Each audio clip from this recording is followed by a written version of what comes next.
मेरे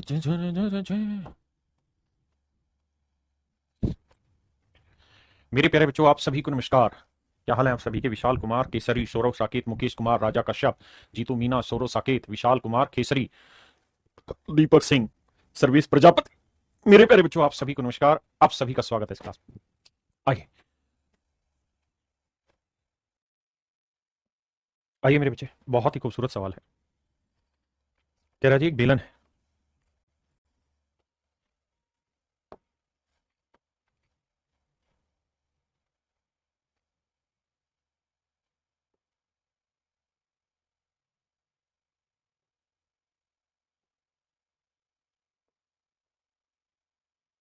ये मेरे प्यारे बच्चों कोई बेलन है। उस सवाल में बड़े मजेदार बातें उसने कही। उसने कहा कि भाई हमने इस बेलन को 4 टुकड़ों में बांट दिया, लेकिन 4 टुकड़ों में बांटा कैसे, वो बड़ी विचित्र कहानी है, उसको ध्यान से सुन लीजिएगा। कहता जी 4 टुकड़ों में बांटा है। कितने टुकड़ों में? 4 टुकड़ों में।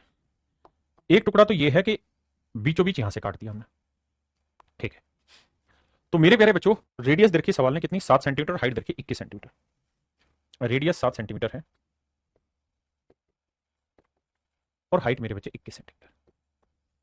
तो मैं आपसे ये जानना चाहता हूँ इस बेलन का टोटल सरफेस एरिया क्या होगा? तो आप कहेंगे टोटल सरफेस एरिया होगा सर 2 पाई r h+r। बिल्कुल ठीक है। दूसरी बात, मेरे प्यारे बच्चों, जब हम यहां से इसे 2 हिस्सों में बांट देंगे इस तरह से, तो आपने जैसा पिछले सवाल में मेरे से समझा था, तो आपने एक चीज जानी कि यहाँ दो सर्कल का एरिया बढ़ जाएगा, एक ऊपर वाले का एक नीचे वाले का, यानी 2 पाई r² तो एरिया यहां बढ़ गया। अगली लाइन में अब क्या कह रहा है? अगली लाइन में ये कह रहा है कि एक बार से दिल नहीं भरता, मुड़ के देख मुझे दोबारा। एक बार कहता जी हमने यहां से काट दिया, लेकिन यहां से जब कटेगा ना बेलन, तो बेसिकली रेक्टेंगल बनेगी मेरे बच्चे। ठोस बेलन को जब बीचों बीच काटोगे ना, तो रेक्टेंगल बनेगी दो। इसे समझना बहुत भारी काम है। देखता हूं, समझा के कोशिश करता हूं।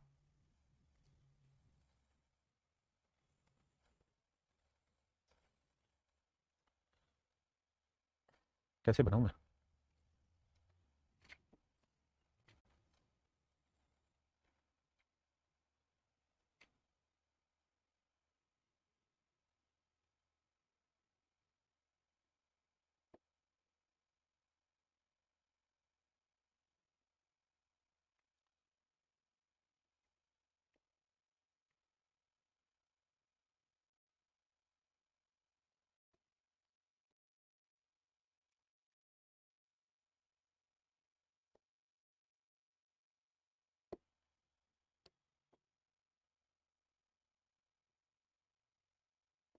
देखिए मेरे बच्चे, यहां से कटेगा तो बेसिकली 2 रेक्टेंगल आपको दिखाई देंगे। थोड़ा सोचने की कोशिश करिएगा।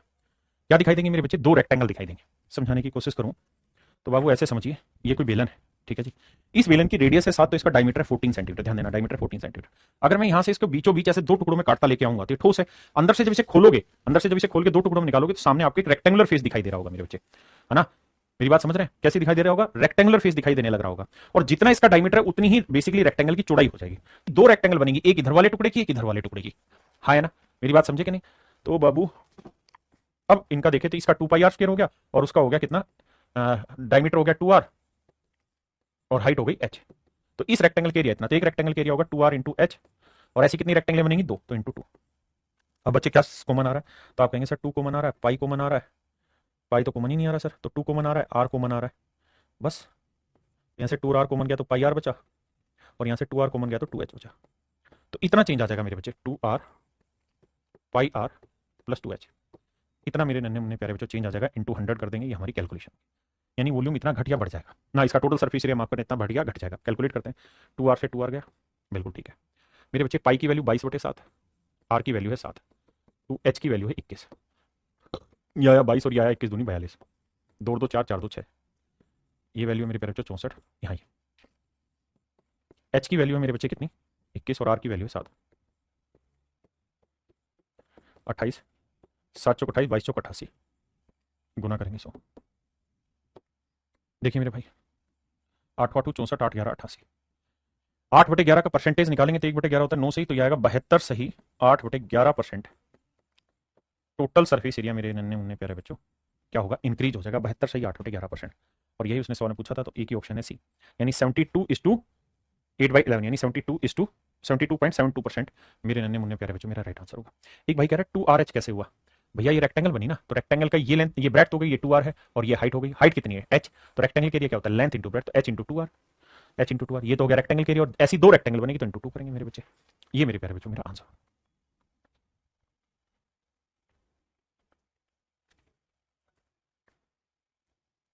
डन है भाई। देखिए मेरे बच्चे सवाल में क्या कह रहा है, कहता है water is flowing at a speed of 1.25 metre per second through a pipe of diameter this into a rectangular tank which is this wide. देखिए मेरे बच्चे आराम से समझेंगे, कोई जल्दबाजी नहीं अपने को, मेन मोटिव समझने का ज्यादा है कि हम कॉन्सेप्चुअली बहुत करेक्ट हो जाएं चीजों पे, हमें दिक्कत ना हो बस। कहता है जी ये रेक्टेंगुलर कोई टैंक है जिसके अंदर पानी गिरना है। ये जो टैंक है इसकी लंबाई चौड़ाई उसने रखी है कि 60 मीटर तो लंबा है, 60 मीटर लंबा है, 40 मीटर चौड़ा है, और मेरे प्यारे बच्चों जीरो, कहता है 7 मीटर ऊंचाई तक पानी भरना है, 7 सेंटीमीटर ऊंचाई तक पानी भरना है। अब दिक्कत ये है कि सारी चीजें मीटर में है, ये सेंटीमीटर में है, तो 60 मीटर 40 मीटर, 60 मीटर 44 मीटर, ये 44 है मेरे बच्चे। कहता है आयताकार टैंक जो 60 मीटर लंबा 44 मीटर चौड़ा है, टैंक में जल के स्तर में 7 सेंटीमीटर की वृद्धि होनी है, तो 7 सेंटीमीटर को मीटर बनाएंगे मेरे बच्चे बटे 100। अब सवाल में कह रहा है कि इसके अंदर जो पानी डाला जा रहा है वो एक पैरेलल पाइप के थ्रू पानी डाला जा रहा है। ये मेरे प्यारे बच्चे एक पैरेलल पाइप है जिसके थ्रू पानी इसके अंदर डाला जा रहा है। इस पाइप के थ्रू मेरे बच्चे इसके अंदर एक पानी डाला था, इस पाइप के थ्रू मेरे प्यारे बच्चे इसमें पानी डाला था, और पानी डल के यहां पानी डाला था। अब सवाल में कह रहा है कि इस पाइप से जो पानी आ रहा है उस पानी की स्पीड है 1.25 मीटर पर सेकंड। इसका मतलब इस बेलन की अगर लंबाई 1.25 मीटर है और कहता है कि इसका जो व्यास है वो 0.14 मीटर, तो मेरे बच्चे अगर इसका डायमीटर 0.14 मीटर है तो इसकी रेडियस क्या होगी? तो 0.14 का आधा, 2 से काटेंगे 7, तो 0.07। तो ये है मेरे नन्हे मुन्ने प्यारे बच्चों इसकी रेडियस। तो कहता है इतनी लंबाई और इतनी रेडियस वाला एक मेरे प्यारे बच्चों पाइप है जिससे पानी आ रहा है। मैंने पीछे सवाल में बताया था कि अगर मीटर पर सेकंड दे रखा है तो उसका मतलब 1 सेकंड में इतना पानी इसमें बहेगा। तो यानी इस सिलेंडर का वॉल्यूम निकालेंगे तो वॉल्यूम होगा पाई 22/7, आर स्क्वायर, आर है 0.07, तो 0.07 इंटू 0.07 इंटू हाइट, हाइट है मेरे बच्चे 1.25। तो यानी इतना वॉल्यूम हर सेकंड इस पाइप से बाहर निकलेगा। और मान लेते हैं जी एन सेकंड ये चला होगा लगातार, कितनी देर चला होगा? एन सेकंड ये चला होगा, और एन सेकंड में क्या कर दिया? इतना पानी भर दिया। तो इसका वॉल्यूम क्या होगा? 60 गुना 44 गुना 7/100। दोनों ही वॉल्यूम मेरे प्यारे बच्चों आपस में बराबर। अब आइए पॉइंट हटाएंगे बटे 100, यहां भी 0 था तो पॉइंट बटे 100। आइए देखिए मेरे बच्चे 7 से तो 7 गया, इस 7 से ये वाला 7 गया, 22 से काटेंगे तो 22 दूनी 44 गया, इस 100 से ये वाला 100 गया। बिल्कुल ठीक है। अब एन की जो वैल्यू निकालोगे तो वो आएगी यहां आया 60 गुना 2, और ये बटे वाली जो वैल्यू है ये ऊपर जाएगी 100 गुना 100, और ये 125 आएगा मेरे बच्चे बटे। यानी इतने सेकंड लगेंगे इस टंकी को भरने में। लेकिन कह रहा जी आंसर जो आप बताना वो सेकंड में नहीं घंटों में बताना है। तो मेरे बच्चे 1 घंटे में 3600 सेकंड होते हैं, तो इसको 3600 से भाग दोगे तभी तो घंटे बनेंगे, तो गुना 36 भाग दे देंगे 3600, अब घंटे में आंसर आएगा। अब आइए मेरे भाई देखिए 25 5 125, 25 चौक 100, 2 जीरो से 2 जीरो गया। अब 6 5 से काटेंगे 12, 5 12 60, ये और 12 3 36, तो ये आएगा 4 दूनी 8/3 घंटे, और 8/3 घंटे को हम लिखेंगे 2 सही 2/3 घंटे। तो मेरे नन्हे मुन्ने प्यारे बच्चों मेरा राइट आंसर होगा 2:2/3 आवर, 2 सही 2/3 घंटे।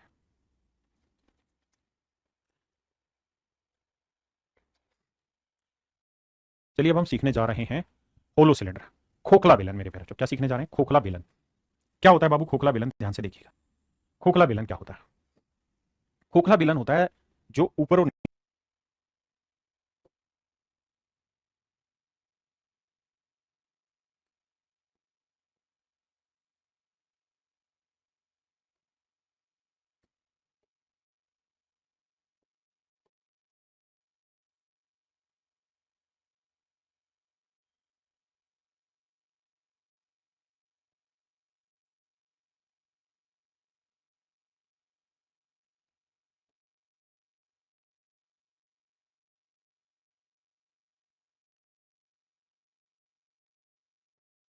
देखिए मेरे बच्चे, ये मेरे प्यारे बच्चों एक खोखला बेलन है, होलो सिलेंडर है, यानी ऊपर से भी खोखला है नीचे से भी खोखला है। इसे हम कहते हैं मेरे बच्चे होलो सिलेंडर। अब इसमें दो सवाल आपसे पूछे जाते हैं। पहला सवाल पूछा जाता है इस खोखले बेलन का वॉल्यूम क्या होगा। तो हाइट तो दोनों की ही सेम होगी, लेट्स से एच। जो अंदर वाला होगा उसकी रेडियस स्मॉल आर ले लेते हैं, जो बाहर वाला होगा उसकी रेडियस मेरे प्यारे बच्चों कैपिटल आर ले लेते हैं। आपने कहा जी ये बात भी ओके रिपोर्ट है। तो भाई बड़े वाले का वॉल्यूम क्या हुआ, पाई आर स्क्वायर एच। बाहर वाले का, अंदर वाले का वॉल्यूम क्या हुआ, पाई आर स्क्वायर एच। तो मेरे बच्चे अगर अंदर वाले के वॉल्यूम में से मैं बाहर वाले का वॉल्यूम घटा दूंगा तो किसका वॉल्यूम आ जाएगा मेरे प्यारे बच्चों, इस मेटल का वॉल्यूम आ जाएगा जो इसके अंदर लगी हुई है। तो सोल्व करेंगे तो भैया पाई और फिर एच कॉमन आ जाएगा, तो यहाँ बचेगा are square minus are square. दूसरा इसका फार्मूला ही होता है, तुम देसी भाषा में समझाना चाहें तो ये कह सकते हैं कि भैया जो इसका वॉल्यूम होगा, वॉल्यूम ऑफ होलो सिलेंडर, वो हो जाएगा मेरे प्यारे बच्चों पाई एच, रुक जाओ भाई खा भाग रहा, pi into h into are minus are into are plus r. और मेरे प्यारे बच्चों जो ये आर माइनस आर है ना, आर माइनस आर यानी कैपिटल आर में से स्मॉल आर घटाना, इसी को हम कहते हैं thickness of metal. Thickness of metal मतलब जो धातु है उसकी मोटाई, इसी को मेरे प्यारे बच्चों हम कहते हैं थिकनेस ऑफ मेटल, धातु की मोटाई। आपने कहा जी ओके रिपोर्ट है। अब अगला पॉइंट आता है मेरे बच्चे टोटल लेटरल सरफेस एरिया। तो भैया लेटरल सरफेस एरिया निकालना है। तो अब देखिए ध्यान से, लेटरल सरफेस एरिया होता क्या है। जैसे ये मेरे प्यारे बच्चों आपको दिखाई दे रहा होगा होलो सिलेंडर है ना, कैसा दिखाई दे रहा है, होलो सिलेंडर दिखाई दे रहा है। तो ये जो होलो सिलेंडर दिखाई दे रहा है, लेटरल सरफेस का मतलब होता है कि जो जिस सरफेस को हम टच कर सकते हैं और जो ऐसे कर्व्ड है, तो ये वाला वो लेटरल सरफेस एरिया। और अंदर वाले सरफेस को भी तो मेरे प्यारे बच्चों हम टच कर सकते हैं, समझ रहे हैं कि नहीं समझ रहे, क्योंकि अंदर तो खोखला है, अगर खोखला है तो अंदर वाले सरफेस को भी टच कर सकते हैं। तो इसका लेटरल सरफेस एरिया होगा, बाहर वाले का lateral surface area that is 2 pi R H, और अंदर वाले का lateral surface area that is 2 pi small R H. 2 पाई और एच मेरे प्यारे बच्चों कॉमन ले लेंगे तो यहां बचा r plus are, 2 pi H R plus r. क्या किसी भाई बहन को कोई दिक्कत हो, यहां तक कोई सवाल में कोई समस्या हो तो मुझे बताइए। तो मेरे प्यारे बच्चों इसका जो लेटरल सरफेस एरिया होगा होलो सिलेंडर का, या कर्ड सरफेस एरिया जो होगा, लेटरल सरफेस एरिया या कर्ड सरफेस एरिया, वो मेरे नन्हे मुन्ने प्यारे बच्चों आपका कहलाएगा क्या, 2 pi H R plus are, 2 pi H R plus R. ये होगा मेरे प्यारे बच्चों क्या, आपका lateral surface area of hollow cylinder. अब आते हैं जी टोटल सरफेस एरिया क्या होता है मित्रों। तो मेरे नन्हे मुन्ने प्यारे बच्चों टोटल सरफेस एरिया क्या होगा। तो आप कहेंगे जी लेटरल सरफेस एरिया ले लो, ले लिया जी, प्लस में कुछ हिस्सा ठोस अभी भी बच रहा है ना, जिसे हम ये साइड कहते हैं, साइड को भी तो टच कर सकते हैं ना, इस साइड का एरिया भी तो मेरे प्यारे बच्चों टोटल सरफेस एरिया में काउंट होगा ना। आप कहें जी कौन सा, ये वाला भाई, ये जो रेड कलर का आपको दिखाई दे रहा है, ये नीचे भी रहेगा ऊपर भी रहेगा, इस वाले एरिया को भी तो लेना पड़ेगा बाबू। तो कैसे बनेगा बाबू इसका एरिया, तो मेरे भैया ये ऐसे बड़े वाला गोला हो ऐसे होगा, ऐसे इसके अंदर छोटे वाला गोला लेना होगा,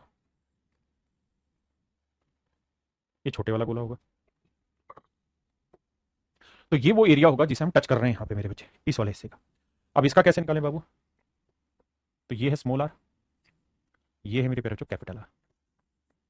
तो बड़े सर्कल के एरिया से छोटे सर्कल के एरिया घटाइए, बड़े सर्कल के एरिया हुआ पाई आर स्क्वायर, छोटे सर्कल के एरिया हुआ pi small R square. Pi मेरे प्यारे बच्चों कॉमन ले लेंगे, हम बचेगा are square minus are square, इसे हम लिखेंगे pi R minus are into are plus R, A square minus B square का फार्मूला होगा ना भाई। और जितना एरिया नीचे का होगा उतना ही ऊपर का होगा, तो इंटू 2 कर दे रहे। तो टोटल सरफेस एरिया में जो लेटरल सरफेस एरिया यानी 2 pi H R plus R, ये तो रहेगा ही रहेगा, साथ में ये वाला और जुड़ जाएगा 2 pi are plus are into are minus R. जब यहां से देखोगे तो क्या कॉमन आएगा, तो आप कहेंगे 2 पाई कॉमन आ रहा है और आर प्लस आर कॉमन आ रहा है। तो 2 pi are plus r common आया तो यहाँ क्या बचा मेरे बच्चे h, 2 pi are plus r आया तो यहाँ क्या बचा आर माइनस आर। और मेरे बाबू इसी चीज को ध्यान रखना, हम मेटल की थिकनेस भी कहते हैं, तो कई बार क्या होगा कि आर माइनस आर की जगह थिकनेस दे देगा सीधी, थिकनेस। ये होता है मेरे प्यारे बच्चों इसके फार्मूले होलो सिलेंडर के। ये 3 फार्मूले जिन पे सारा गेम घूमना है, इन तीनों ही फार्मूले को यहाँ लिख के दिखाया गया।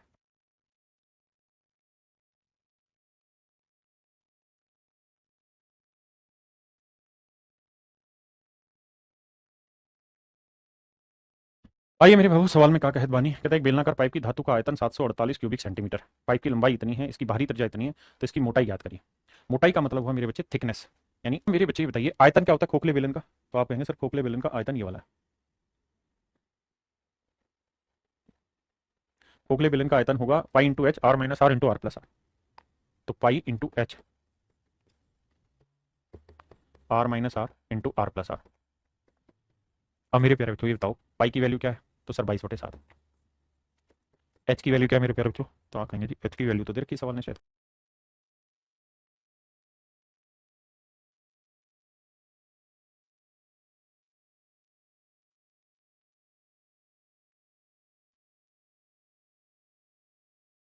देखिए बाबू, सवाल में कह रहा है कि खोखला लोहे का पाइप है, एक खोखला लोहे का पाइप है, 21 सेंटीमीटर लंबा है, उसका बाह्य व्यास 8 सेंटीमीटर, मतलब एक्सटर्नल जो डायमीटर है वो 8 है, तो एक्सटर्नल रेडियस 4 है, लेंथ जो है या इसकी जो हाइट है वो 21 सेंटीमीटर, मोटाई जो है यानी आर माइनस आर वो 1 सेंटीमीटर है।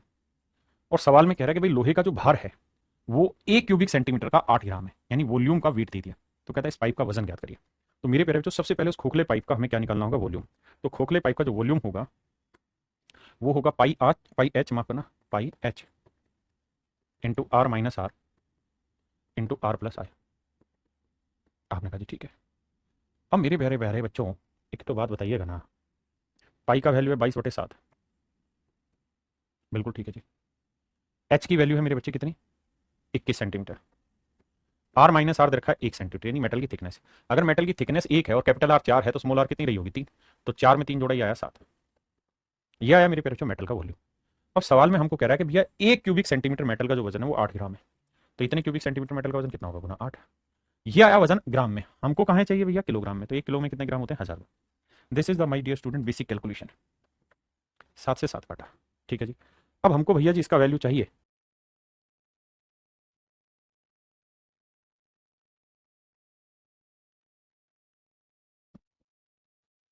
देखिए बाबू सवाल में करे खोखला बेलन जिसकी मोटाई 0.7 सेंटीमीटर और ऊंचाई 15 सेंटीमीटर है, यानी आर माइनस आर जो है वो 0.7 है मेरे प्यारे बच्चों, और हाइट जो है वो 15 सेंटीमीटर आयरन से बना है, यदि इसकी आंतरिक त्रिज्या 3.5 है, स्मॉल आर देखिए 3.5, तो नेचुरली मेरे बच्चे कैपिटल आर 0.7 ज्यादा हो गया, यानी 4.2 होगी। तो करेक्ट खोखले बेलन का कुल पृष्ठीय क्षेत्रफल मेरे प्यारे बच्चों ज्ञात करें। खोखले बेलन का total surface area you have to find. तो मेरे बच्चे टोटल सरफेस एरिया में क्या आता है? 2 pi are into H plus thickness. तो 2 pi R H plus thickness. आपने कहा जी ठीक है। तो 2 पाई का वैल्यू 22/7, आर प्लस आर जोड़ेंगे तो 5 2 7, 4 3 7, 7.7,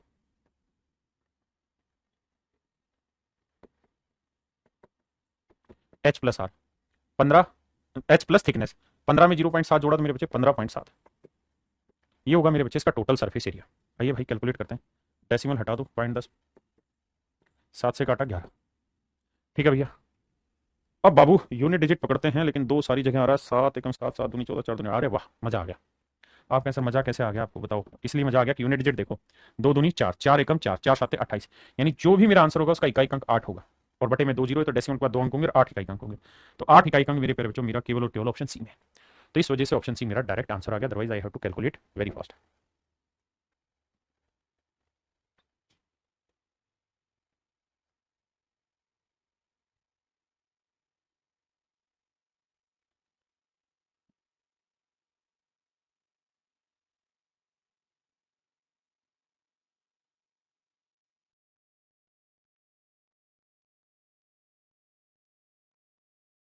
देखिए मेरे प्यारे बच्चों,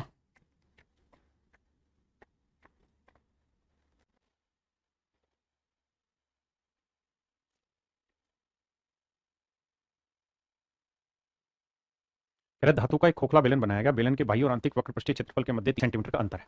तो मेरे बच्चे बाहर वाले का होना है क्या? 2 पाई आर एच, और अंदर वाले का होना है मेरे प्यारे बच्चों 2 पाई स्मॉल आर एच। भाई कॉर्ड सरफेस एरिया ही होना, और कह रहा है जी इन दोनों के बीच का जो डिफरेंस है दैट इज 352। अगली लाइन में कह रहा है बेलन की ऊंचाई 28 सेंटीमीटर है, हाइट जो है मेरे प्यारे बच्चों 28 सेंटीमीटर है, यदि इस खोखले बेलन का कुल पृष्ठीय क्षेत्रफल 2640 वर्ग सेंटीमीटर है तो बेलन की आंतरिक और बाह्य त्रिज्या क्या है, ये याद करना। देखिए यार पहले इसे सोल्व करते हैं। तो 2 पाई 22/7, एच कॉमन आ जाएगा, एच की वैल्यू 28 है, यहाँ बचा मेरे प्यारे बच्चों r minus r, and this is 352। आपने कहा सर बिल्कुल। टोटल सरफेस एरिया देखा है बाबू, तो टोटल सरफेस एरिया क्या रहना है? अब आप कहेंगे जी टोटल सरफेस एरिया जो रहना है वो रहना 2 पाई आर इंटू में एच प्लस थिकनेस,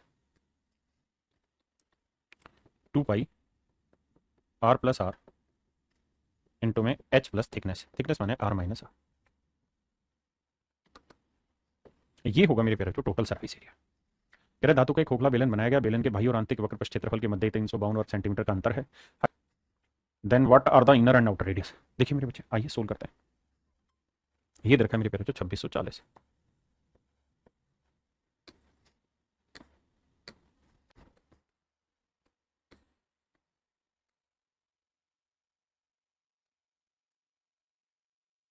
आओ बाबू, अब देखते हैं कैलकुलेशन को कैसे सिरे चढ़ाया जाए।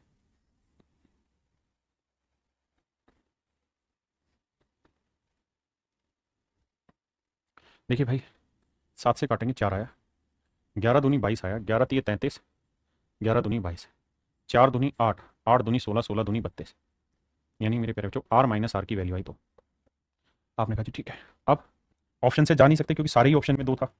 यहाँ रखते हैं 2, पाई की वैल्यू 22/7, आर प्लस आर रहने देते हैं यहीं, एच की वैल्यू 28 है और आर माइनस आर की वैल्यू मेरे प्यारे बच्चों कितनी 2, and this is equals to 2640। पहले इतनी बात समझिए।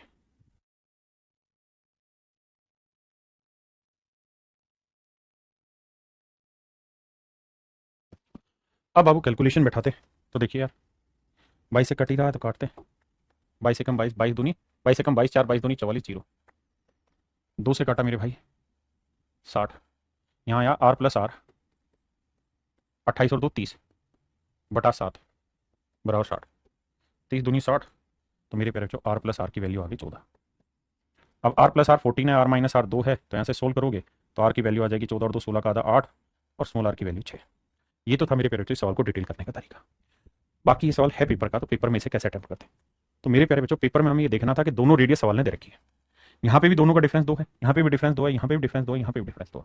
अगर दोनों ही जगह डिफरेंस 2 है तो सच बात ये थी मेरे दोस्त, ये अगर आप बुरा ना माने तो मैं आपको ये कहना चाह रहा था कि सवाल में इसकी तो कहीं जरूरत ही नहीं हुई, क्योंकि जब सारे ही ऑप्शन की वैल्यू 2 है मेरे भाई, सारे ही ऑप्शन की वैल्यू 2, आर माइनस आर 2 है, और जितने भी ऑप्शन थे हर एक ऑप्शन के बीच का डिफरेंस 2 है, तो ये तो अंडरस्टूड हो गया था कि भाई आर माइनस आर 2 है, तो इसे तो कैलकुलेट करने की जरूरत ही नहीं थी, क्योंकि कैलकुलेट करके आर माइनस आर निकलना था। वो सारे ही ऑप्शन में 2 दे रखा था, तो उठाकर डायरेक्ट हम 2 रख देते हैं और आंसर आ जाता अपना। तो 28 2 30 सोल्व करते हुए आंसर आ जाता। हाँ है ना। देखिए बाबू सवाल में कह रहा है the external and the internal radius of a hollow right circular cylinder of height 15 centimetre this if it is melted to form a solid cylinder of height half of the original cylinder, then the radius of the solid cylinder is what. कह रहा भाई एक hollow cylinder, सबसे पहले hollow cylinder की बात करते हैं। इंटरनल जो रेडियस है मेरे प्यारे बच्चों वो है 5.25, और कहता है जिसकी जो हाइट है वो है मेरे प्यारे बच्चों कितनी 15 सेंटीमीटर। कहता भैया इसे पिघलाया गया, तो इसकी मेटल का वॉल्यूम क्या होगा, तो आप कहेंगे sir pi into h into are minus r और आर प्लस आर, तो एक बार जोड़ेंगे तो 6 5 11 12 आएगा जोड़ेंगे तो, और घटाएंगे मेरे बच्चे तो 6 में 5 गया 1, 1.5 आया, तो ये होगा मेरे प्यारे बच्चों मेटल का वॉल्यूम। अब कह रहा है जी इसे पिघला के एक नया बेलन बनाया और उस नए बेलन की जो हाइट है वो पहले वाले की आधी है 15/2, और रेडियस मान लेते हैं स्मॉल, तो बेलन का वॉल्यूम क्या होगा sir pi are square h, r square h. अब सर एच की वैल्यू कितनी 15/2, यही कह रहा है सवाल में। कह रहा है जी इसको पिघलाया गया और एक नया सिलेंडर बनाया गया जिसकी height half of the original cylinder, तो इसकी वो रेडियस बताइए, तो भैया इक्वल होना वॉल्यूम, तो पाई आर स्क्वायर एच की वैल्यू है मेरे बच्चे 15/2, पाई से मेरे प्यारे बच्चों पाई गया, 15 से 15 गया। अब मेरे बच्चे 2 को इससे गुना करेंगे, 15 दूनी 30.3 मतलब 3 आया 12 3 36, तो आर स्क्वायर बराबर 36 है मेरे प्यारे बच्चों, तो आर की वैल्यू आ गई मेरे प्यारे बच्चों 6, यानी रेडियस है मेरे प्यारे बच्चों 6 सेंटीमीटर। तो सवाल में यही पूछा कि भाई ठोस बेलन की त्रिज्या बताइए क्या होगी, तो मेरे प्यारे बच्चों आंसर होगा 6 सेंटीमीटर।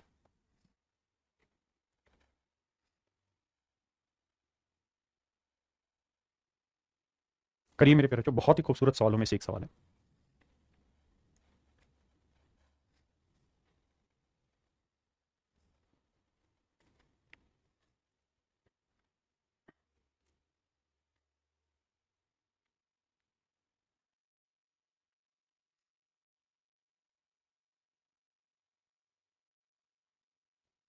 देखिए बाबू बहुत गजब का सवाल किए हैं।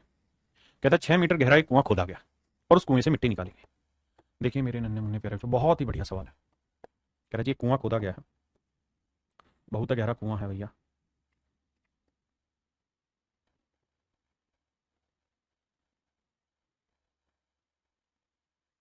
कहता है जी ये जो कुआं खोदा गया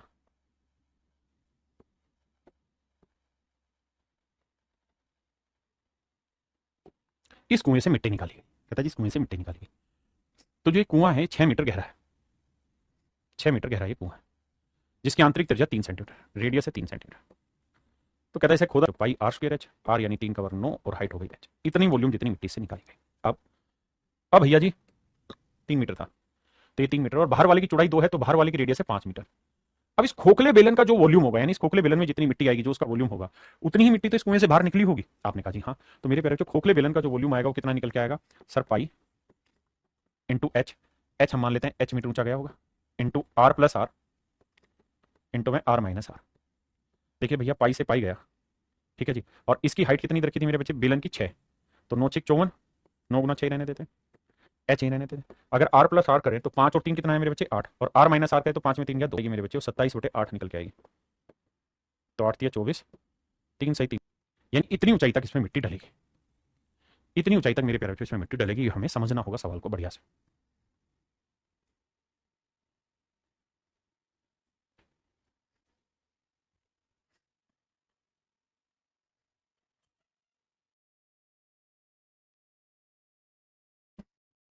देखिए बाबू, सेम है सवाल है, कहता है well of radius r is dug 20 metre deep. कहता है एक 8 सेंटीमीटर रेडियस का एक कुआं 20 मीटर गहरा खोदा गया।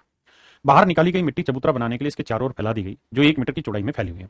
चबूतरे की ऊंचाई 5 मीटर है, तो आर की वैल्यू बताइए। कह रहा है जी कुआं है, ठीक है भैया, इस कुएं की गहराई है 20 मीटर और रेडियस है आर मीटर। आपने कहा जी ओके, ये आर है। कहता है जी अब इसके चारों तरफ हमने मिट्टी फैला दी, यानी खोखला बेलन तैयार हो गया, और उस खोखले बेलन की हाइट उसने रखी है वो 5 मीटर है, और 1 मीटर चौड़ाई तक मिट्टी बिछा दी गई।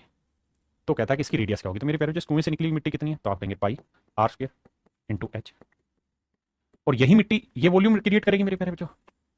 आपने कहा जी हाँ। तो इस चबूतरे का वॉल्यूम क्या होगा मेरे प्यारे बच्चों? पाई एच, एच की वैल्यू उसने 5 दे रखी है, into are plus are, into are minus r. यानी मोटी बात करें तो आप जानते हैं कि दोनों के बीच का डिफरेंस 1 है, तो आर माइनस आर की वैल्यू तो 1 आ गई। और आर प्लस आर की बात करें तो ये आर है, ये 1 है, यानी स्मॉल आर आर है तो कैपिटल आर हो जाएगी आर प्लस 1। तो इस वाली कहानी को हम लिख सकते हैं क्या? 2r+1, 2r+1, और डिफरेंस 1। अब मेरे बच्चे कैलकुलेट करना है, वही फार्मूला लिखना, फार्मूला लिख के कैलकुलेट करोगे तो समझ में आएगा। अब देखिए यार 5 से काटेंगे 4 आएगा। आपने कहा जी ओके रिपोर्ट है। तो ये आया मेरे बच्चे 4r स्क्वायर, और यहाँ आया 2r+1। अब बच्चे ये क्वाड्रेटिक इक्वेशन बनेगी, तो 4r square minus 2r minus 1 equal to 0। अब मुझे यहाँ से पहले निकालनी होगी क्वाड्रेटिक इक्वेशन की। जिस बच्चे को समझ होगी वो जानेगा इस बात को कि भैया पहले हमको करना क्या होगा, इस क्वाड्रेटिक इक्वेशन की डी की वैल्यू निकालनी होगी मेरे प्यारे बच्चे। तो डी की वैल्यू होती है B square minus 4ac। B है -2 का वर्ग 4 -4, ए की वैल्यू है 4 और सी की वैल्यू है -1। तो 4 चौक 16 माइनस का, और माइनस माइनस प्लस 16 4 20, तो डी की वैल्यू आई मेरे प्यारे बच्चों 20। अब आप जानते हैं कि आर की दो वैल्यू निकल के आएंगी, पहली आएगी -b प्लस माइनस √d/2a। तो मेरे बच्चे बी की वैल्यू क्या है? -2, तो माइनस माइनस प्लस 2 आएगी, प्लस माइनस डी की वैल्यू आई 20, 20 का वर्गमूल निकालेंगे 4 रूट मतलब 2√5 आ जाएगी 20 का वर्गमूल निकालेंगे तो, और बटे में 2a, ए की वैल्यू कितनी मेरे बच्चे? 4। अब पूरे से ऊपर से नीचे से 2 कॉमन लेके खत्म कर देंगे, तो एक आंसर आएगा 1 + √5 बटे 2 ना बटे 4, और दूसरे में आ जाएगा 1 - √5 बटे 4। दो वैल्यू निकल के आएगी। अब ये मेरे बच्चे इंपॉसिबल है, कारण क्या है कि ये एक से बड़ी वैल्यू है तो उत्तर माइनस में आएगा, जबकि रेडियस की लेंथ नेगेटिव नहीं आएगी, तो आंसर होगा 1 + √5/4, 1 + √5/4, 1 + √5/4 मेरे नन्हे मुन्ने प्यारे बच्चों, मेरा राइट आंसर। मेरे प्यारे बच्चों अब पढ़ने जा रहे हैं पिरामिड। देखिए जी हमारे सिलेबस में राइट पिरामिड है, ध्यान रखिए। पिरामिड का अर्थ क्या है वो तो मैंने आपको इंट्रोडक्टरी क्लास के अंदर ही समझाया था। आपने कहा जी ओके, क्या बताया था सर आपने? मैंने ये कहा था कि अगर कोई चीज नीचे किसी दूसरी शेप में है लेकिन ऊपर जाके अगर कोनिकल चली जाती है, ऊपर जाके कोनिकल बन जाती है, मोहित अग्रवाल जी, उमा भारती धाकड़ जी, तो मेरे प्यारे बच्चों वो पिरामिड कहलाती है। जैसे ये फिगर आपको दिखाई दे रही होगी, कैसे? ये सर अगर नजर लगाओगे तो आपको दिखाई दे रही होगी नीचे एक हेक्सागन, नीचे हेक्सागन बेस्ड पे, और ऊपर चली गई मेरे प्यारे बच्चों कोनिकल बेस पे। तो जब कोई चीज ऊपर कोनिकल चली जाओ नीचे हेक्सागन बेस पे है तो ये पिरामिड कहलाएगी। यहां ध्यान दोगे मेरे प्यारे बच्चों तो ये पेंटागन बेस पे, और ऊपर जाके चली गई कोनिकल। ऐसे ही मेरे बच्चे यहां देखोगे तो ये स्क्वायर बेस पे होगी या रेक्टेंगल बेस पे, जो मर्जी समझिए, ऊपर कोनिकल हो गए, रेक्टेंगल है। और ये मेरे प्यारे बच्चों आपका स्क्वायर बेस पे है, ऊपर कोनिकल पॉइंट चला गया। ऐसे ही बाबू ये है आपका, ये मेरे बच्चे आपका क्या है? ट्रायंगुलर बेस है, और ट्रायंगुलर बेस पे बना हुआ मेरे प्यारे बच्चों क्या है? ये पिरामिड। तो ये सारे पिरामिड है। अब बाबू होता क्या है, ध्यान से समझिएगा, यही समझाने की कोशिश करता हूं मेरे बच्चों। ये जो किनारे से किनारे वाली चीज है, यानी कोने से वट इसको पॉइंट को मिलाते हैं, यानी कोनिकल पॉइंट को मिलाते हैं ऊपर वाले को, तो इसको हम बोलते हैं लेटरल हाइट। क्या बोलते हैं मेरे प्यारे बच्चों? Lateral height. हिंदी में कहते हैं इसे तिर्यक ऊंचाई, तिर्यक ऊंचाई। और इसे एल से शो किया जाता है। किससे शो किया जाता है मेरे प्यारे बच्चों? एल से शो किया जाता है तिर्यक ऊंचाई।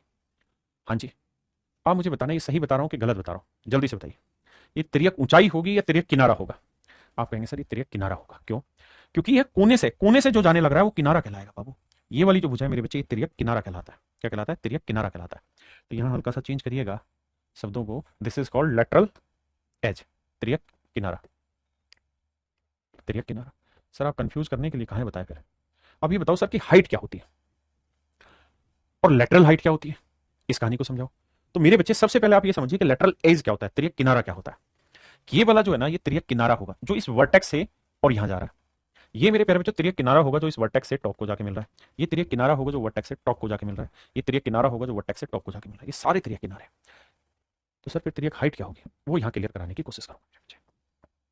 देखिए मेरे प्यारे बच्चों, ये वाली जो कोने से कोने को मिलाने वाली लाइन है, यानी इस कोने से और इस कोने को जो हम मिला रहे हैं, ये मेरे प्यारे बच्चों हमारा कहलाता है स्लांट एज। क्या कहलाता है मेरे प्यारे बच्चों? Slant edge. बल्कि इसको मैं बनाता हूं अपने तरीके से तो ज्यादा अच्छे से आप समझेंगे बजाय।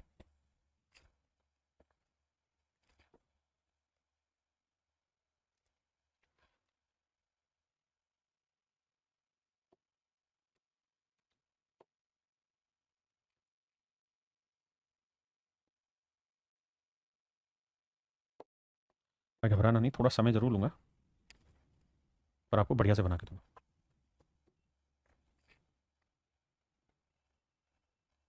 ताकि आप चीजों को समझ अच्छे से पाए।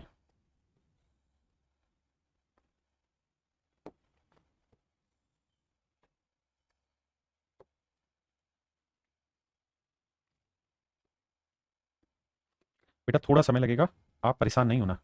आप कभी ये कहने लगा रहे लाई में हमारा समय खराब हो रहा है सर ये सब चीजें करके, तो बाबू तनिक भी परेशान नहीं होइएगा।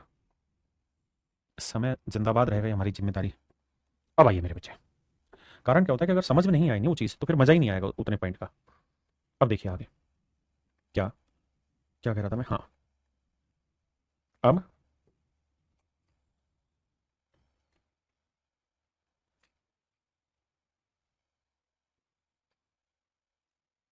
ये मेरे बच्चे वो कोनिकल पॉइंट आ गया जिसकी हम बात कर रहे हैं। थोड़ा इधर झुका हुआ, इधर ले आते हैं। अब आपको सही दिखाई दे रहा होगा। आपने कहा जी हाँ सही तो दिखाई दे रहा है। आइएगा बाबू, ये मेरे प्यारे बच्चों आपको एक पिरामिड दिखाई देने लगा, क्योंकि इसका बेस तो है स्क्वायर या रेक्टेंगुलर जो मर्जी समझिए, लेकिन ऊपर जाके जो ये बन रहा है ये बन जा रहा है मेरे प्यारे बच्चों कोनिकल। अब ये वाली जो भुजा रहती है मेरे बच्चे, इस भुजा को हम कहते हैं स्लांट एज, तिर्यक किनारा, किनारा, तिर्यक किनारा। दूसरा, अब मेरे बच्चों अगली बात आती है, जो बेस फिगर होती है उसके अंदर आपको एक सर्कल डालना होता है, उसका इन सर्कल खींचना होता है। उसके अंदर एक इन सर्कल खींचना होता है बाबू।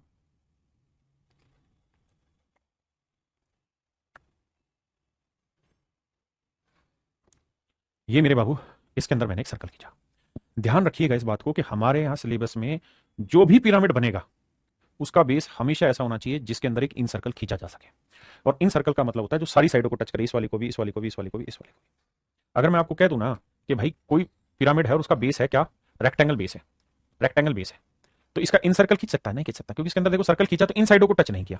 यानी कहने का मतलब यह है कि रेक्टेंगुलर बेस में कभी भी पिरामिड आपके सिलेबस का हिस्सा रहेगा ही नहीं।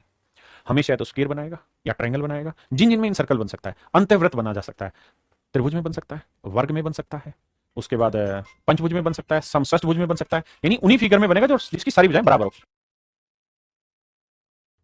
अब मेरे बच्चों अगले पॉइंट पे आते हैं कि सर ये तो आपने कह दिया कि स्लांट एज है, तो स्लांट हाइट क्या होगी? तो मेरे बच्चों एक बात ध्यान रखिएगा, जो इस सर्कल का सेंटर होगा ना, सर्कल का जहां सेंटर होगा वहां पे ऊपर से जो लाइन खींची जाएगी, ये वाली जो लाइन होगी, जहां भी सर्कल का सेंटर होगा वहां जाके मिलेगी। तो ये मेरे प्यारे बच्चों कहलाएगी हाइट, HEIGHT। ये कहलाएगी पिरामिड की ऊंचाई, ये कहलाएगी मेरे प्यारे बच्चों ऊंचाई। यानी इसके टॉप से और बॉटम में जो नीचे सर्कल है उस सर्कल के सेंटर को अगर मिला दोगे तो ये उसकी हाइट कहलाएगी मेरे बच्चे। अगर आप इसको नहीं समझ पा रहे हैं तो मैं इसमें डॉटेड लाइन खींच देता हूं so that you can elaborate it very much clearly. ये कहलाएगी मेरे बच्चे इसकी हाइट। अब सर्कल का सेंटर यहां होगा तो यहां आएगी, जहां पे भी होगा वहीं होगी, यानी सर्कल का सेंटर यहां होता है। ये मेरे प्यारे बच्चों इसकी कहलाएगी हाइट। आपने कहा जी बिल्कुल जेन्युइन बात है आपकी, और कलर कुछ और करना चाह रहे हैं तो कुछ और कर दे रहे हैं सर। ये हाइट होगी, थोड़ी कम दिखाई दे रही होगी लेकिन आप समझने की कोशिश करिएगा। ये होगी इसकी हाइट। अब बाबू ये हाइट कहलाएगी। अगर मेरे प्यारे बच्चों यहां से सर्कल के सेंटर से टेंजेंट पॉइंट तो ये वाला बना, तो ये 90 डिग्री बनाएगा, ये भी बात आप जानते हैं। यानी ये यहां से यहां तक की लेंथ क्या कहलाएगी, रेडियस कहलाएगी। ये हाइट कहलाएगी, हाइट को हम एच से डिनोट करते हैं। और मेरे बच्चे यहां से जहां ये 90 डिग्री बना रही है, यानी जहां सर्कल टच कर रहा है, वहां से इसके कोनिकल पॉइंट को मिलाओगे, वहां से इसके कोनिकल पॉइंट को मिलाओगे मेरे प्यारे बच्चों, तो this is called slant height. ये मेरे प्यारे बच्चों उसकी तिर्यक ऊंचाई कहलाएगी।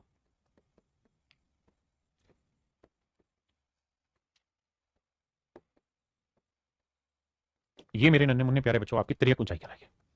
ये क्या कहलाएगी मेरे प्यारे बच्चों, तिर्यक ऊंचाई। फिर से समझाता हूं, ये रेडियस होगी, ये हाइट होगी, तो ये आपकी कहलाएगी तिर्यक ऊंचाई, स्लांट हाइट होगी। हाँ जी, ये स्लांट हाइट होगी मेरे बच्चे, ये स्लांट एज होगा, ये हाइट होगी, ये रेडियस होगी। आपने कहा जी ठीक है। अगर थोड़ा सा इसे महसूस करने की कोशिश करोगे तो आप समझोगे कि ये हो गई इसकी हाइट, ये हो गई बेस रेडियस, और ये इस राइट एंगल ट्रायंगल का हो गया हाइपोटेन्यूज। इस हाइपोटेन्यूज को ही हमने नाम दे रखा है स्लांट हाइट, और स्लांट हाइट को हम एल से डिनोट करते हैं। तो मेरे प्यारे बच्चों यहाँ एक रिलेशन बनता है क्या, कि एल स्क्वायर बराबर होगा h square plus r square, जहां आर से मतलब है बेस फिगर की incircle radius, incircle radius और बेस फिगर, बेस फिगर। और मैं उम्मीद करता हूं कि आपको चीजें पता होंगी कि अगर मेरे प्यारे बच्चों ये स्क्वायर है, और स्क्वायर में मेरे प्यारे बच्चों अगर आप इन सर्कल खींचेंगे, स्क्वायर के अंदर इन सर्कल खींचेंगे, और स्क्वायर की साइड ए है, तो इन सर्कल की जो रेडियस होती है वो a/2 रहती है। ऐसे ही मेरे प्यारे बच्चों अगर कोई इक्विलेटरल ट्रायंगल है, इक्विलेटरल ट्रायंगल है, और इस ट्रायंगल के अंदर अगर कोई इन सर्कल खींचा जा रहा है, इसकी रेडियस ना साइड की लेंथ ए है, तो इसकी इन सर्कल की जो रेडियस होगी वो क्या होगी, कोई बता सकता है? बताइए क्या होगी इन सर्कल की रेडियस, कमेंट में।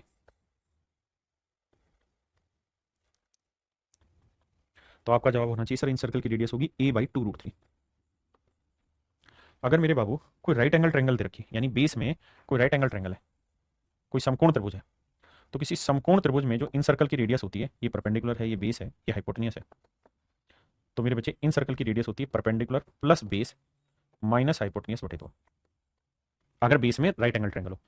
राइट एंगल ट्रायंगल का मेरे प्यारे बच्चों ये कहानी बनती है 2√3, ठीक है जी, इन सर्कल रेडियस।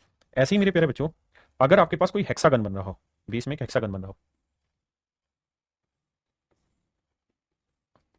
बेस में हेक्सागन बन रहा हो, और ये जो हेक्सागन अगर आपको दिखाई दे रहा है, इसके अंदर कोई इन सर्कल बनाए, इसके अंदर मेरे प्यारे बच्चों कोई इन सर्कल बनाए ऐसे हम, तो उस इन सर्कल की जो रेडियस होती है वो होती है √3/2a, अगर हेक्सागन की साइड ए। मैं उम्मीद करता हूं ये बेसिक चीजें आपको सारी पता होंगी, हैं? एक बार अरे पेज ही कुछ और खुल गया। ये बेसिक इन्फॉर्मेशन आपको सारी होगी। क्लियर है बाबू? किसी भाई को कोई दिक्कत है यहाँ तक? नहीं। तो यही सारी कहानी है जो हमने आपको बतानी है, यही सारी चीजें यहाँ बताई हुई है कि ये कहलाता है वर्टेक्स, इसको हम बोलते हैं एपेक्स, शीर्ष बोलते हैं। हाइट क्या होगी, स्लंट हाइट या लेटरल हाइट क्या होगी, लेटरल फेस क्या होगा, स्लंट एज क्या होगा। लेटरल फेस का मतलब होता है ये वाला फेस,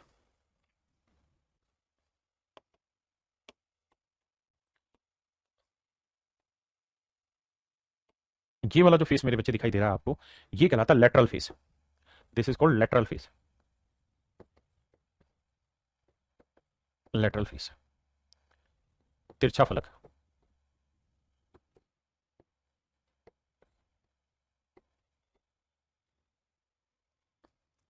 ये मेरे प्यारे बच्चों हमारा कहलाता है तिरछा फलक, लेटरल फेस।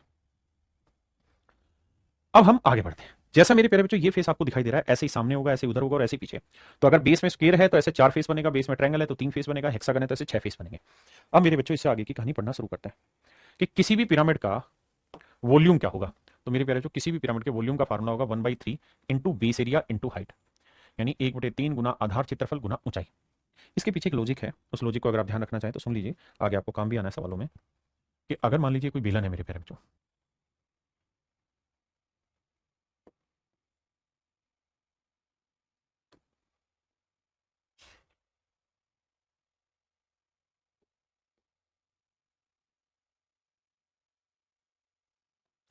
ये बेलन है मेरे प्यारे बच्चों, और अगर इस बेलन की रेडियस आर है और हाइट एच है, तो एक कहानी बनती है वो ये कि अगर इस बेलन में इसी हाइट और इसी रेडियस का, इस बेलन में अगर इसी हाइट और इसी रेडियस का अगर मेरे प्यारे बच्चों एक पिरामिड बना दिया जाए, पिरामिड बना दिया जाए, एक पिरामिड बना दिया जाए, तो उस पिरामिड का जो वॉल्यूम होगा मेरे प्यारे बच्चों, उस पिरामिड का जो वॉल्यूम होगा वो वही होगा, पिरामिड समझते हैं ना, जो कोनिकल हो, यानी नीचे तो सर्कुलर शेप में, ऊपर ही ऐसा था। तो सच बात यह है कि इसका जो वॉल्यूम होगा, अगर प्रिज्म का वॉल्यूम, प्रिज्म का वॉल्यूम 3 है, तो सेम बेस और सेम हाइट के पिरामिड का, पिरामिड का जो वॉल्यूम होगा मेरे बच्चे वो 1 होगा। फिर से समझाता हूं अपनी बात। अगर सेम बेस और सेम हाइट का पिरामिड बना दिया जाए किसी प्रिज्म में, किसी प्रिज्म में, इसकी हाइट भी h हो, रेडियस r हो, तो मेरे बच्चे एक प्रिज्म में ऐसे 3 पिरामिड बनाए जा सकते हैं। मतलब प्रिज्म का वॉल्यूम 3 है तो पिरामिड का वॉल्यूम 1 है। बहुत बार ऐसा सवाल पूछा गया कि अगर प्रिज्म में 30 लीटर पानी आता है तो पिरामिड में कितना आएगा, अगर सेम बेस सेम हाइट है तो 10 लीटर आएगा। यानी मेरे बच्चे रेशियो होगा 3:1। यहीं से फार्मूला जनरेट हुआ है कि भाई बेस एरिया इंटू हाइट क्या रहता है, ये तो सर प्रिज्म का वॉल्यूम रहता है, तो पिरामिड का क्या सरफेस एरिया क्या होगा, या कर्व सरफेस एरिया क्या होगा। आइए जी, तो आप जानते हैं कि भाई वैसे फार्मूला रहता था बेस पेरीमीटर इंटू हाइट, ये रहता था उसका सरफेस एरिया, यहां अलग है। क्या कहानी समझिए।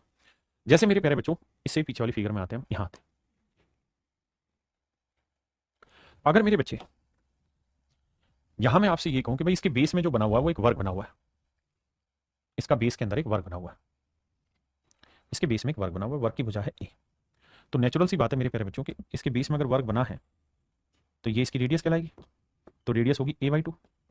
आपने कहा जी हाँ, आपने कहा सर बिल्कुल सही बात है, कोई दिक्कत ही नहीं है, रेडियस होगी a/2 क्योंकि स्क्वायर की साइड की आधी होती है। और मेरे बच्चे आप ये बात भी बहुत अच्छे से समझते हैं कि यहां से जिस पॉइंट को आप मिला रहे हैं, जहां पे 90 बना रहा है, ये मेरे बच्चे क्या कहलाता है इसका, सर ये कहलाती है इसकी लेटरल हाइट, ये कहलाती है लेटरल हाइट, जिसे हम एल से डिनोट करते हैं, जिसे मेरे बच्चे हम एल से डिनोट करते हैं, जिसे हम एल से डिनोट करते हैं। आपने कहा ठीक है सर। अब मेरे बच्चों बड़े ध्यान से समझना, ये साइड की लेंथ क्या है, ए, ये साइड की लेंथ है ए। मैं आपसे एक चीज जानना चाह रहा हूं, यहां से इसको मिला दे, ये साइड की लेंथ थी इतनी बड़ी, मैं इसको यहां बना देता हूं, फिगर को यहां। आपने कहा सर कोई दिक्कत ही नहीं अपने को। ऐसी ध्यान से देखोगे तो ये इस साइड वाली दीवार की लेंथ थी, इसको भी मैं उठा के यहां ले आया, बिल्कुल ठीक है। यानी सर अगर थोड़ा सा दिमाग दौड़ाएंगे ना इस बात को, तो ये यहीं पे थी, यही दीवार थी, ये जो आपको दिखाई दे रही है दीवार है, मैंने इसी दीवार को, यानी जो रेड कलर का आपको फेस दिखाई दे रहा है, इसी फेस को मैं उठा के यहां ले आया ताकि आपको समझ में आ जाए, इस दीवार को नीचे गिरा दिया मैं। आपने कहा जी बात समझ में आ गई। अब मेरे बच्चे आप ये बात भी समझेंगे कि सर ये वाली जो है, ये वाली क्या है इसकी, सर ये वाली इसकी लेटरल हाइट है, मैं इसी लेटरल हाइट वाली दीवार को यहां लेके आऊंगा, तो ये इसकी लेटरल हाइट थी। आपने कहा जी बिल्कुल सही। अब अगर आप थोड़ा दिमाग दौड़ाएंगे चीजों में तो अब आपको पता चलेगा कि सर इन सबको हटा देते हैं अगर हम, तो इस वर्ग, ये साइड की लेंथ कितनी है सर, ए, ये वाली लेंथ क्या है, ए, लेटरल हाइट इसके ऊपर परपेंडिकुलर बनती है, देखिए यहां समझाया था, ये इसके ऊपर बिल्कुल यहां पे जो यहां होती है ये यहां पे परपेंडिकुलर रहती है, यानी बिल्कुल इसी दीवार पे सीधी सीधी बनती है, इस दीवार पे परपेंडिकुलर होती है, ना कि यहां तो कौन अलग होगा, परपेंडिकुलर ये वाला होता है इसके ऊपर, ये फिर परपेंडिकुलर नहीं, लेकिन ये लाइन बिल्कुल सीधी होती है इस दीवार के ऊपर। तो मेरे बच्चे अगर मैं आपसे कहूं कि यार इस दीवार का एरिया बताइए, अगर ये लेंथ एल है और ये ए है, तो आप कहेंगे सर बड़ा आसान है, half into A into L, right angle triangle, तो बन गई, बिल्कुल ठीक है। और मेरे बच्चे जैसा ये फेस होगा ऐसा इधर वाला होगा, ऐसे उधर वाला, ऐसे ही 4 फेस होने, इंटू 4 कर देंगे, तो 4 से मैंने यहां गुना कर दिया, तो आपने देखा ये बना हाफ। 4a का मतलब क्या बना सर, तो आप कहेंगे सर बेस में देखिए क्या था, वर्ग, और वर्ग की सारी भुजाएं ए है, तो चारों भुजाओं का जोड़ बना 4 है, यानी बेस पेरीमीटर हो गया, आधार का परिमाप हो गया, तो ये हो गया बेस पेरीमीटर, ये हो गया मेरे प्यारे बच्चों base perimeter into L, L क्या है मेरे बच्चे, लेटरल हाइट या स्लांट हाइट जो मर्जी कह लीजिए। तो यहां से मेरे बच्चे फार्मूला तैयार हुआ है लेटरल सरफेस एरिया का, यानी चारों दीवारों का एरिया का फार्मूला हुआ है लेटरल सरफेस एरिया या कर्व सरफेस एरिया, क्या, half into base perimeter into slant height, half into base perimeter into slant height, बिल्कुल ठीक है। अब मेरे बच्चे अब आगे आते हैं, अगर मुझे इसमें लेटरल सरफेस एरिया चाहिए तो half into base perimeter into slant height होगी, अगर मुझे चाहिए टोटल सरफेस एरिया तो उसमें लेटरल सरफेस एरिया भी शामिल होगा। अच्छा ये बताना इस वाली फिगर में मेरे बच्चों आपका टोटल सरफेस एरिया, ये हो जाएगा मेरे बच्चे टोटल सरफेस एरिया। ये बेसिक जानकारी थी पिरामिड की। अब आइए पिरामिड के बारे में कुछ सवालों पे प्रैक्टिस करते हैं। आइए पहला सवाल,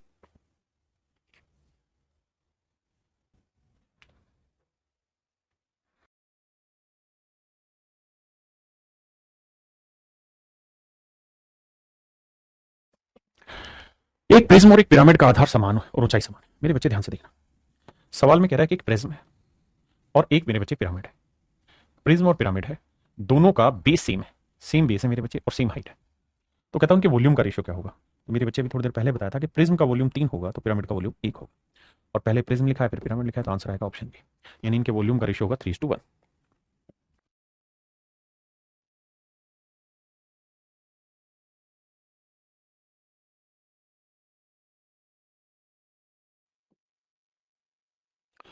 देखिए बाबू सवाल में क्या कह रहा है, सवाल में कह रहा है the base of a right prism is a triangle with sides this this this, कहते एक त्रिभुज है जिसकी भुजाएं 16, 30 और 34 है।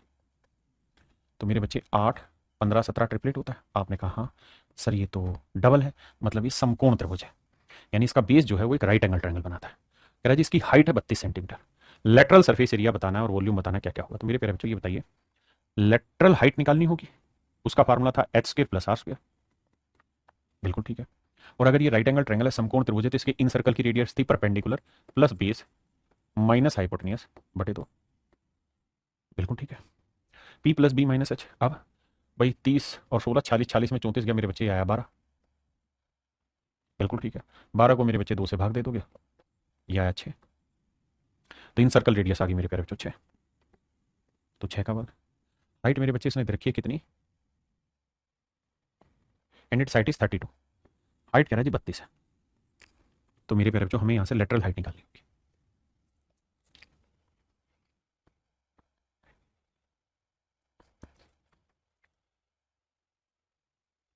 अब मेरे बच्चे बताओ 32 का वर्ग होता है 1024, 6 का वर्ग होता है 36, जोड़ेंगे अगर 6 4 10, 3 2 5 6, 1060, तो एल स्क्वायर की जो वैल्यू आई वो 1060 आई।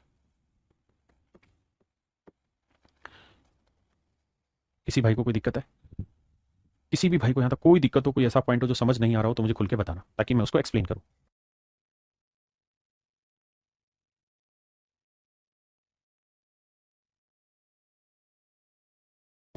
भाई ये सवाल गलती से डल गया क्योंकि यहाँ पिरामिड है ही नहीं, यहाँ तो प्रिज्म है, और प्रिज्म तो फिर हमें ये सब करने की जरूरत ही नहीं है अगर प्रिज्म है। ये सवाल गलती से डल गया मेरे बच्चों प्रिज्म का। अब मैं जब पिरामिड है तो इतनी मेहनत करने की जरूरत ही नहीं है, अगर प्रिज्म है तो फिर कहाँ कोई दिक्कत है आपको। प्रिज्म का लेटरल सरफेस एरिया क्या रहता है मेरे प्यारे बच्चों, तो आप कहेंगे बेस पेरीमीटर इंटू हाइट, तो भैया बेस पेरीमीटर मतलब सबका जोड़, तो 34 और 16 कितना हो गया जी 50, 50 और 30 80, और हाइट दर की 32 ही आ गया मेरे बच्चे लेटरल सरफेस एरिया। वॉल्यूम क्या होता है जी, वॉल्यूम होता है बेस एरिया इंटू हाइट। माफी चाहता हूँ भाई ये यहाँ पे वो डल गया, प्रिज्म का सवाल डल गया जबकि पिरामिड हम स्टार्ट कर रहे हैं तो गलती से हो गया। अब आइए तो बेस एरिया क्या हुआ साहब, तो बेस एरिया हुआ मेरे बच्चे राइट एंगल ट्रायंगल है, तो हाफ इंटू शॉर्टेस्ट साइड का प्रोडक्ट 16 गुना 30, और हाइट दर की मेरे बच्चे 32 गुना करेंगे, हमारा आंसर आ जाएगा। ये सवाल गलती से डला हुआ है, let it drop it, next पे आ जाइए। ये पिरामिड है, करिए मेरे बच्चे।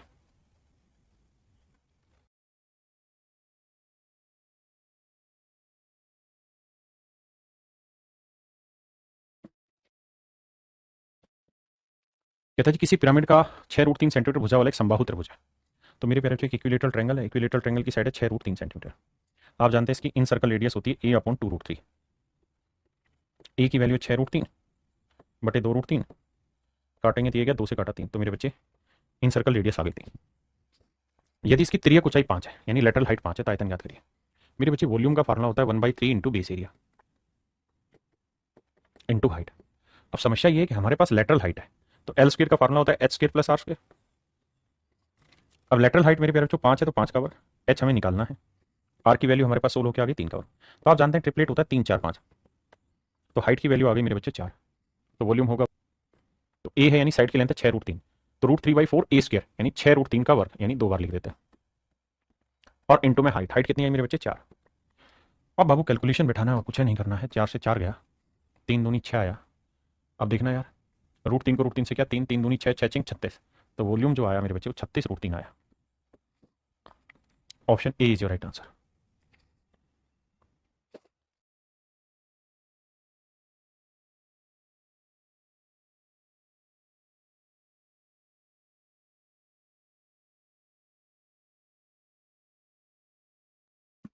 देखिए बाबू बेसिक चीजें यार, घबराना नहीं है। सवाल में कह रहा है find the volume of A pyramid which is based on an equilateral triangle of side 4 centimetre. कहता है एक समबाहु त्रिभुज है जिसकी भुजा 4 सेंटीमीटर है, तो इसके इन सर्कल की रेडियस होगी a/2√3, ए की वैल्यू 4 बटे 2√3, तो यह आया मेरे प्यारे बच्चों 2 बटे √3। बिल्कुल ठीक। कहते हैं इसकी तिर्यक ऊंचाई इसकी ऊंचाई का दुगना है। तो देखिए यार ये लेटरल हाइट है। अब इन सर्कल रेडियस है मेरे बच्चे 2/√3, हाइट है h, और कह रहा है इसकी जो लेटरल हाइट है वो हाइट का डबल है यानी 2h है। ऐसा मैं नहीं कह रहा मेरे पेरेंट्स, जो सवाल कह रहा है। कहता है इसकी तिर्यक ऊंचाई इसकी ऊंचाई का दोगुना है। सोल्व करते हैं भाई। यह है 4h², h² इधर जाएगा 5h²।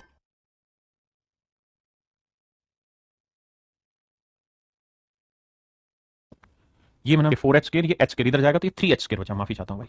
और इसका वर्क करोगे 2 का वर्क 4, √3 का वर्क 3, तो h² की वैल्यू आई 4/9। तो h की जो वैल्यू आई वो आ गई मेरे बच्चे सोल्व करने के बाद 2/3 वर्ग को निकाल के। अब कह रहे जी वॉल्यूम बताइए, तो बाबू वॉल्यूम का सूत्र है क्या, 1/3 into base area into height. अब 1/3 बेस क्या है जी, इक्विलेटरल ट्रायंगल, साइड क्या है जी 4 सेंटीमीटर, तो एरिया होगा मेरे बच्चे इक्विलेटरल ट्रायंगल का √3/4 a², तो 4 का वर्ग 16 गुना हाइट, हाइट कितनी मेरे बच्चे 2/3। आओ भैया निपटाते, 4 दूनी 8, √3 तो आया मेरे बच्चे ऊपर, और नीचे 3 आया 9। ऑप्शन सी आपका एब्सोल्यूट करेक्ट आंसर।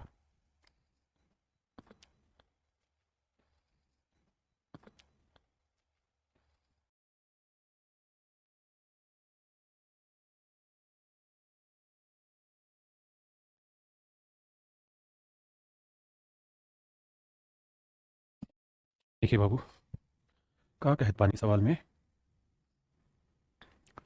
कह रहा था base of a right pyramid is an equilateral triangle of with area 16√3 if area of its lateral faces one of its lateral faces 30 centimetre then its side.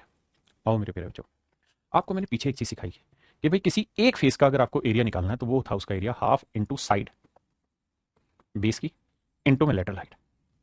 याद है पीछे की कहानी, यहाँ जो हमने रेड कलर वाले फेस का एरिया निकाला था, क्या बताया था यहाँ, हाफ इंटू एक साइड इंटू लेटरल हाइट, यही था। या फिर क्या करना होगा कि जो आपका एक फेस का एरिया आया उसे 3 से गुना कर दो, क्योंकि ट्रायंगल है तो 3 फेस बने होंगे तो टोटल लेटरल सरफेस एरिया आ जाएगा। मर्जी आपकी, जैसा आप फील कर पाए। आइए अब बाबू, तो half into side into L आ गया, यह आया एक फेस का लेटरल सरफेस एरिया।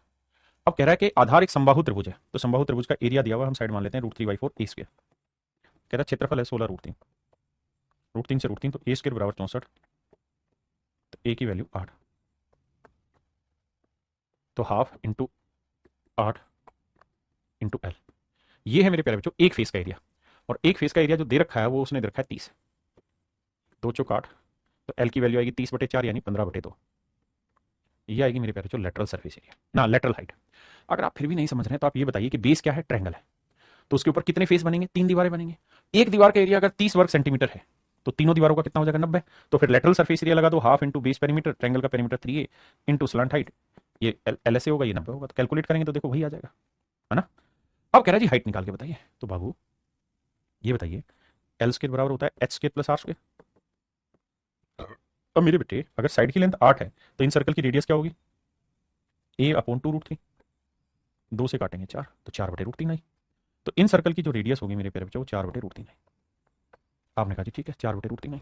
अब लेटरल हाइट है 15/2, 15 यानी 225/4, रेडियस है 4/√3, वर्क करेंगे तो 16/3 इधर आएगा माइनस का, बराबर h², है ना। वर्गमूल लोगे तो 12 आएगा, ऑप्शन में सारों में ही है, तो 4 × 12 ये आएगा 675, और 3 चौक 12, 16 चौक 64, 5 में 4 गया 1, 7 में 6 गया 1, 611, तो यह आया मेरे प्यारे बच्चों 611/12, ये आया h²। अगर मुझे h निकालना है तो रूट कर देंगे, तो आंसर होगा रूट के अंदर 611/12। ऑप्शन सी मेरे प्यारे बच्चों राइट आंसर है, ऑप्शन सी मेरे बच्चे राइट आंसर।